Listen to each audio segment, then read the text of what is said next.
Hello, hello, hello, Love Revolution beloveds. Y'all, I just met this lady like last week, and this is how the law of attraction works is I put it out there, 8 billion people loving 8 billion people, one heart at a time. And I think the world is crying out for love. And I think the world is saying there are not enough people in the world right now who are proclaiming the power of love. And so, what I'm going to do is I'm going to bring them together so they can begin forming this coalition because I really do believe that it is the most powerful force in the universe. And this lady that y'all get to meet is one of the most powerful forces in the universe that I have ever had the privilege of knowing. And so, with that, Suela, welcome, welcome, welcome. Tell everybody your, excuse me, excuse me, your name, and then just anything that you want to share about you, and then we're going to get started. Thank you, Dr. Rose. Thank you for the invitation and having the opportunity to speak in front of your audience. My name is Suela. I live in the UK. Originally, I am Albanian, but I live and work in here right now. What connected us together is through a common friend, but the principle of love. Yes, yes, it is. It is. It is. Okay, so as an aside, I'm just going to say this, beloveds, before we dive into everything with Swella. So I love an aesthetic. I love the way that people show up in the world. And so I love my logo being behind me. So the first time I met Swella, I was like, okay, so is that really your background? Or like, is that really where you live? Or is that like a virtual background? To which she responded, Yes, it is my background, my real one, the space where I spend all of my day almost. so can y'all believe? I mean, y'all can go like this, Willa. Y'all, I have bookshelf envy. It is a real thing. It is a real thing. So, and I spy your book back there, so we're going to come back to that. So, Swella, I start all of my interviews like this. It is how are you utilizing the power of love, either personally or professionally? What does that mean to you? Personally, it means absolutely everything is the core of my being. So give love, and although you might not get it from the same person, but it will come to you in other ways, even much more better, because God blesses us with everything He gives, or He restrains from giving to us.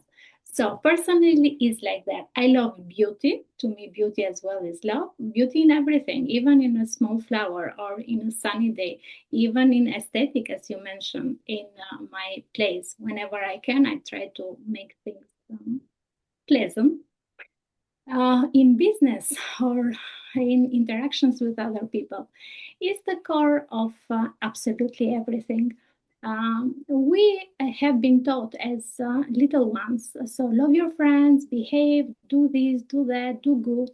And as soon as we finish studies and enter the boardrooms or business sphere, we start pushing others. Yes. Like, yes, we start pushing, we start being jealous, we start being ambitious, and trying to get promoted or to go on to the steps on other people's backs. Why? So me as a mom, if I tell to my daughter, be kind to your friend, and if she sees me with my colleague or my friends that I am rough, so what example am I giving? Mhm.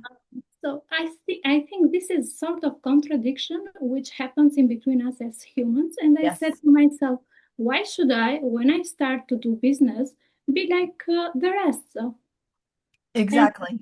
and to me, it's not only a philosophy. People might call it as a soft or as philosophy or nothing to do with education or background, academic background or business sphere. To me, it's absolutely everything. The moment you decide to step into that energy, you will attract that people and you will attract that energy. So why should I want to work with people who are extremely different from me? Yeah. So Yeah. by setting up your boundaries, you attract the same people working with you.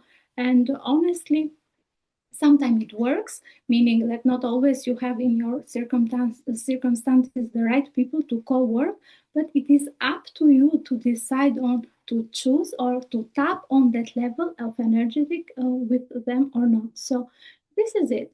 And being even a business owner is good because you pick up to choose with whom you work rather than being employed. So you have to go on with the colleagues.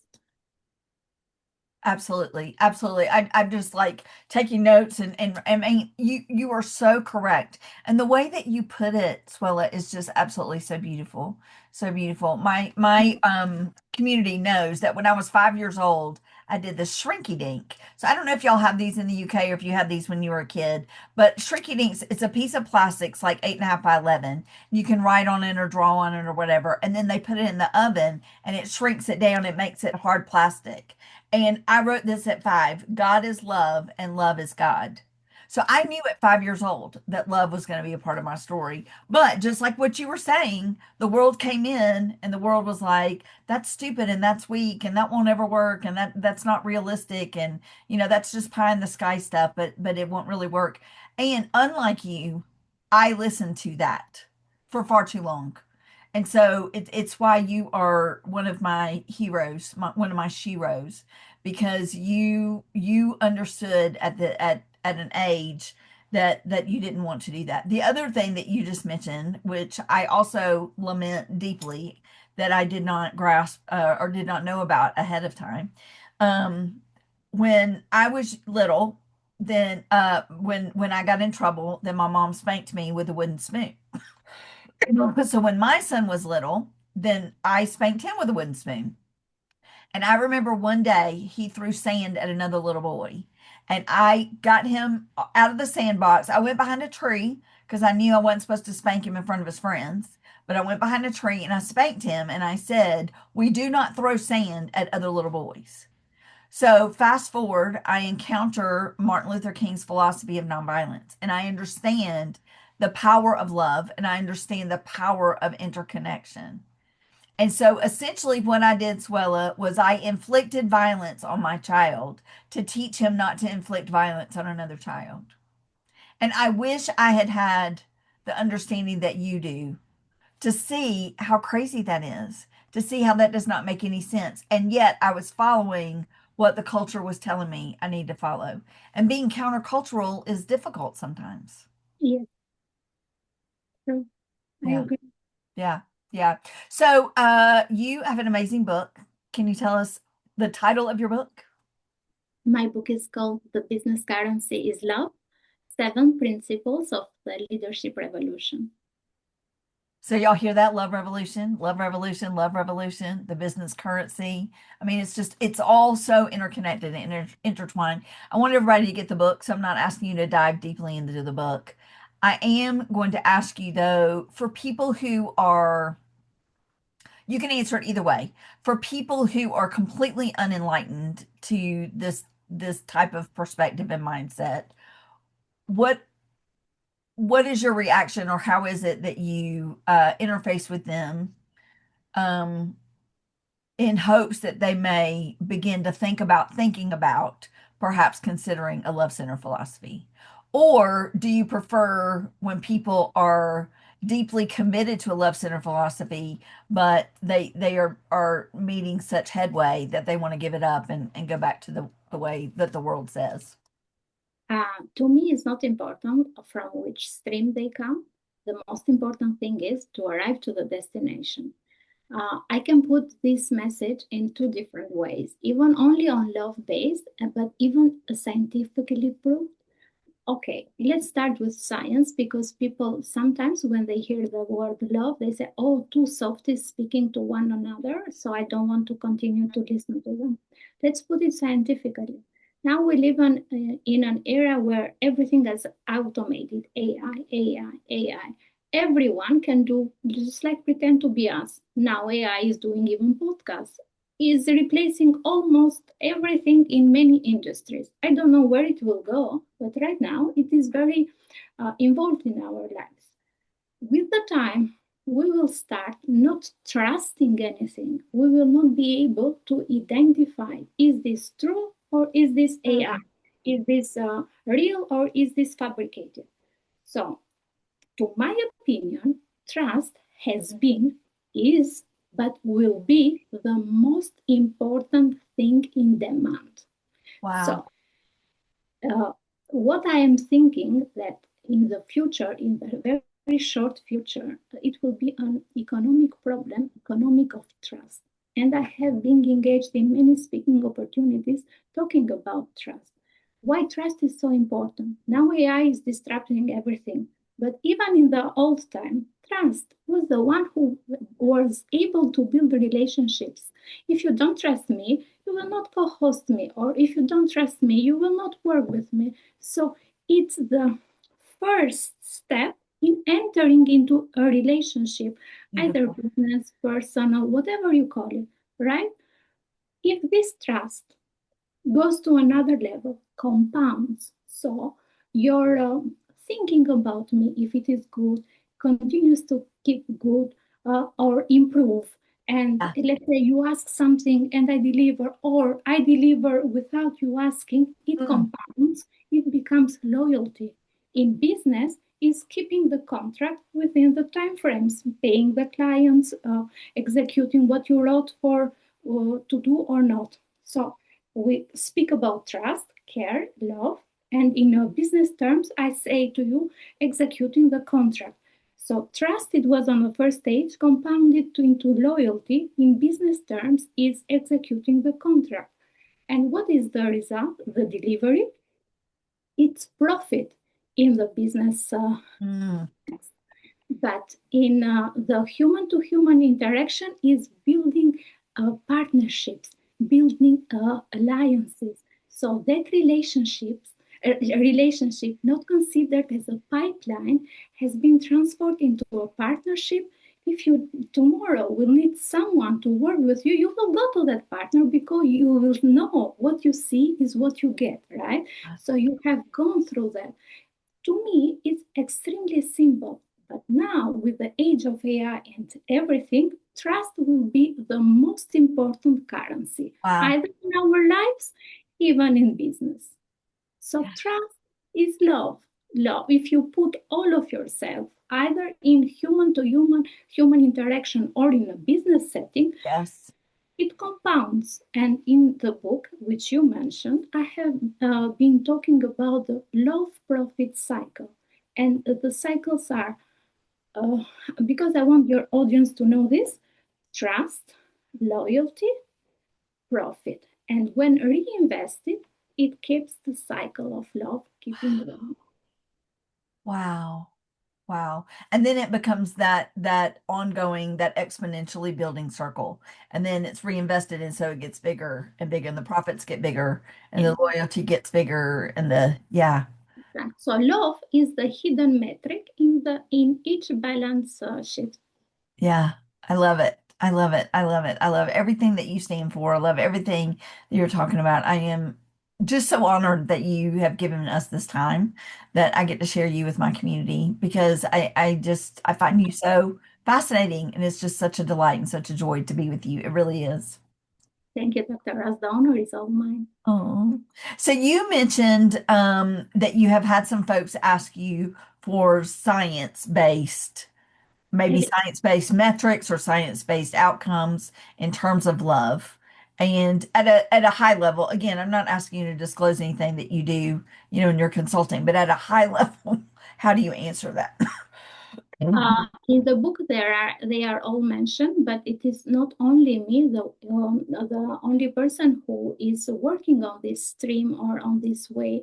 Every day, I get approach from people who are in this vibration. So I'm amazed how many other professionals people, even people not coming from an academic background, because not education is not absolutely everything, is just for opening doors, but it does not make us better or worse person. So everyone who vibrates in this energy, so I get to know more and more every day. But you have even Harvard University who has done metrics and measurements on this. Everything is absolutely disclosed in the books. It's not only my work in my consultancy, what I have been doing for 20 plus years, yes, but are mentioned even the institutions who have built up on this idea and on this new leadership. I call it the new leadership revolution. Love it. Love it. Love it. Love it. Love it. Love it. So this is what I often hear is because at the end of networking, when somebody does a typical networking call, it's typically about 30 minutes, and typically person A has about 10 minutes and person B has a 10 minutes to kind of talk about their endeavors. And then kind of that last 10 minutes or woven throughout is sort of ways that we can work together. And it typically ends with, okay, who is your ideal client? Who can I set you up with? And then vice versa. So my answer to that is, are you first is two answers. Are you on board? Are you supportive? Are you in favor of 8 billion people loving 8 billion people, one heart at a time?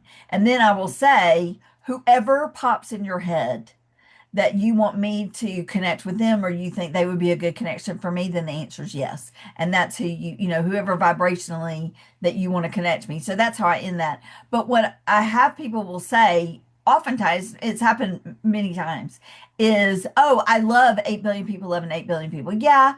I do love it, and also I'm on board with it. I can love like 7.9 billion people, but those people, I don't love those people and I don't want them to love me. So there's this false sense of security that I can love basically 99% of the people, but there's still that 1% that I just can't get on board with loving. And how would you respond to that? Take time to heal. Maybe you will have enough time to find the strength to love even the rest of the 1%.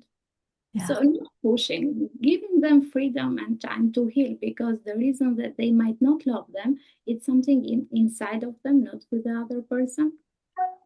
Yeah. Because Yeah. people should learn on how to be forgiving, right? Yeah. Exactly. Exactly. And by being forgiving does not mean being weak. It means being stronger and not harder. Yeah. Yeah. Yeah. Yeah. Yeah. Yeah.